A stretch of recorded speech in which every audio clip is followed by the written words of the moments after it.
The story of the 1973 10 Pfennig coin, a symbol of rebirth and resilience.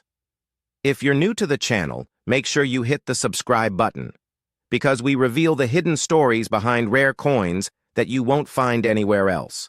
And don't forget to share your thoughts in the comments.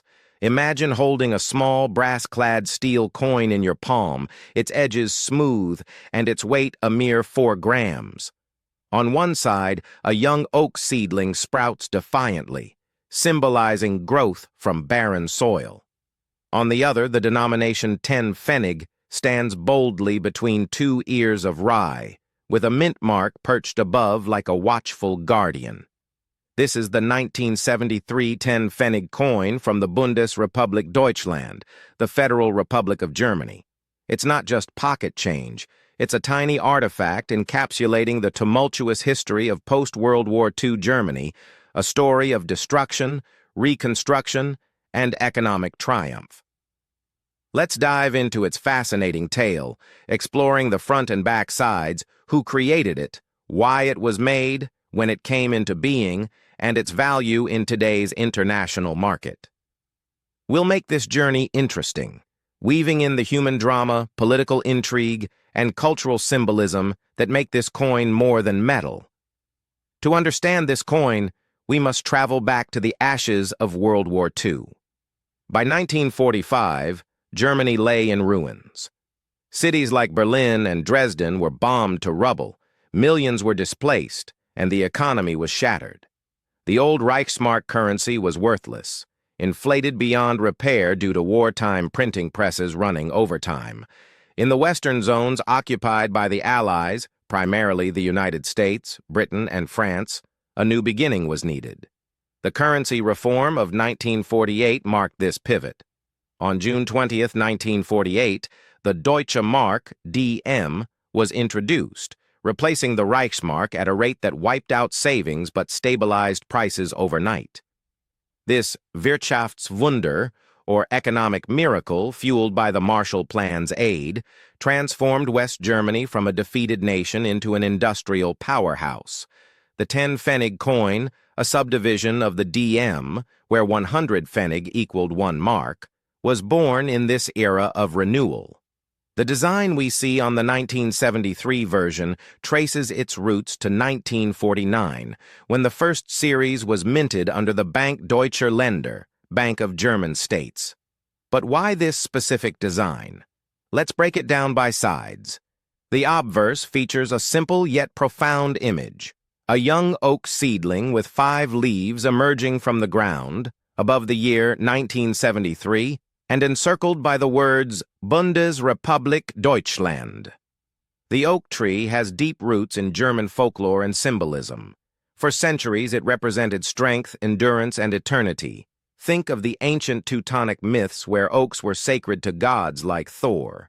In the post-war context, this seedling was no accident. It embodied the Trümmerfrauen, rubble women who cleared debris with bare hands, the factory workers rebuilding assembly lines, and the farmers replanting fields.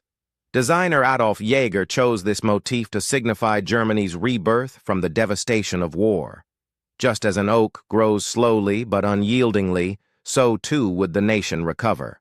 Adolf Jäger, born in 1881 in Frankfurt, was a seasoned medalist and engraver by the time he worked on this coin.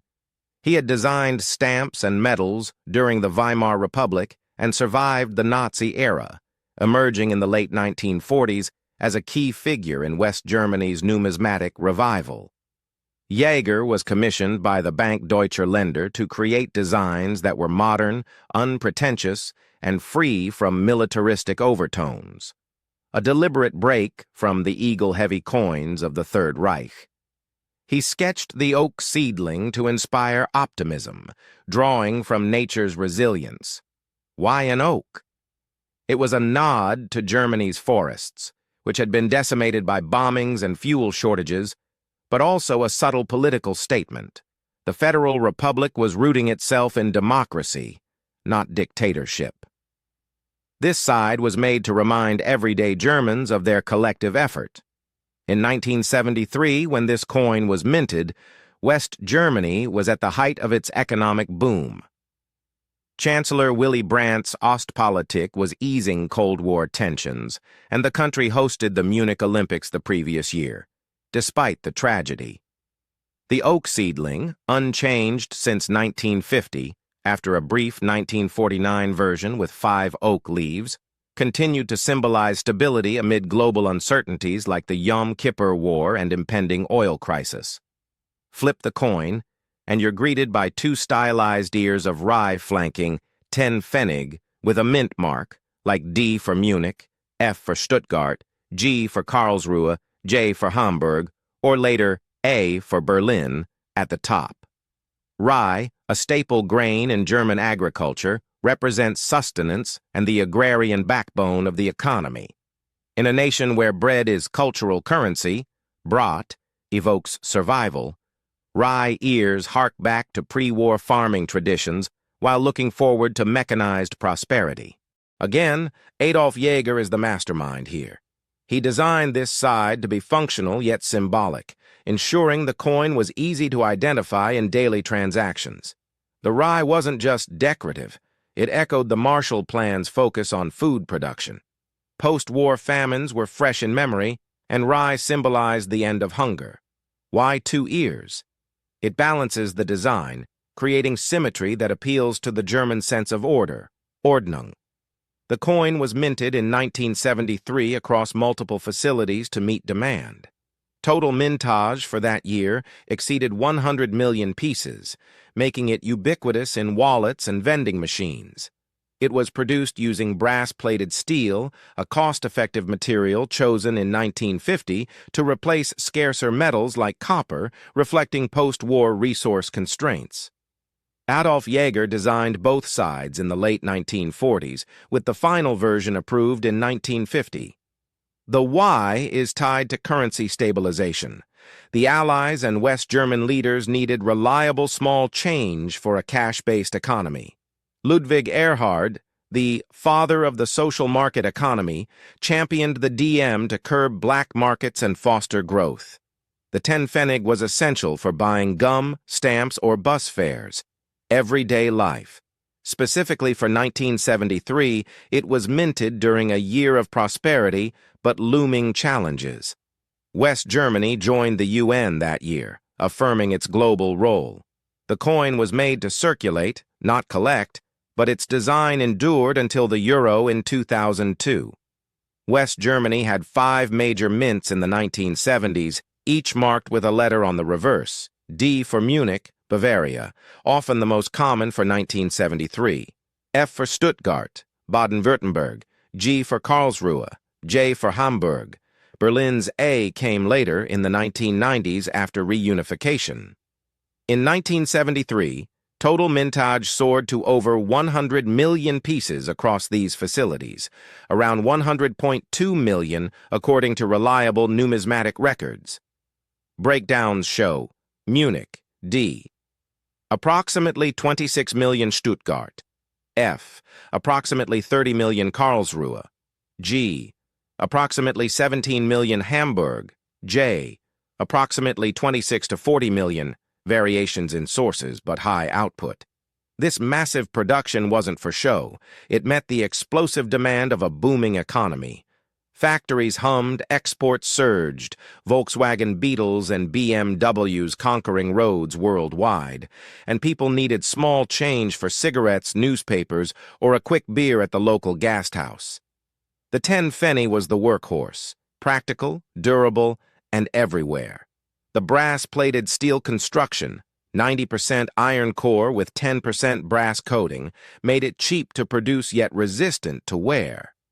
It felt solid in hand with a satisfying clink when dropped, but beneath the shine lay a subtle engineering triumph. The plating prevented rust while keeping costs low after wartime metal shortages. Fast forward to 2026. The Deutsche Mark vanished in 2002 with the euro's arrival, rendering these coins obsolete for everyday use. Yet they live on in collections. What's the international market price for a 1973 10 Pfennig? For most circulated examples, the ones you might find in a drawer or old jar, value is modest, typically $100 to $500, often sold in bulk lots on platforms like eBay. Uncirculated UNC pieces fetch $500 to $20,000, depending on luster and mint mark. Proof versions, from sets, very rare for circulation years, can reach $5,000 to $200,000, but 1973 proofs were minimal, around 9,000 total across mints. Unlike rare errors or pre-war coins, high-grade examples from popular mints, like a pristine J or F, might sell for $10 to $12 million at auctions or specialist dealers, NGC, PCGS graded.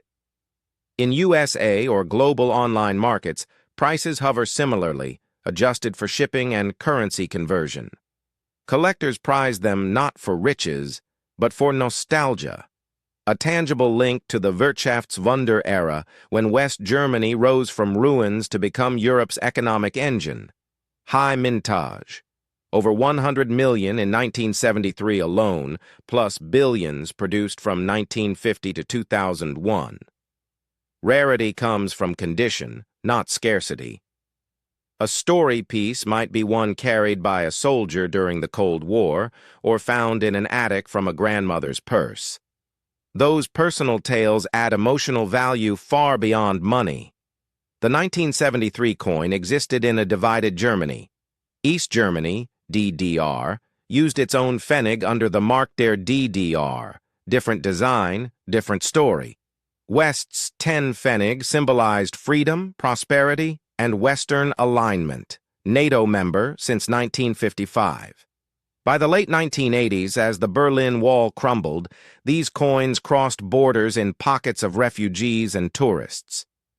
When reunification hit in 1990, the Deutsche Mark briefly unified the currency before the euro took over. The oak seedling design influenced early euro coins. Germany's 1, 2, and 5-cent pieces feature the oak branch carrying forward Jaeger's vision of enduring strength. Picture a 1973 scene, a young family in Cologne buying bread with a handful of these coins, or a Gastarbeiter, guest worker, from Turkey sending remittances home, the 10 Pfennig jingling in his pocket as a reminder of hard-won stability. During the 1973 oil crisis, when prices spiked, this coin bought a stamp to mail a letter pleading for more work hours. Collectors today hunt varieties, minor die differences or striking errors, but the real magic is historical. Adolf Jaeger passed away in 1974, just after this year's minting, never seeing the full euro transition. Yet his seedling thrives in memory. In short, the 1973 10 Pfennig isn't flashy gold or silver. It's humble steel wrapped in brass, born from necessity, designed with heart, and circulated in millions. It whispers, "We rebuilt, we endured."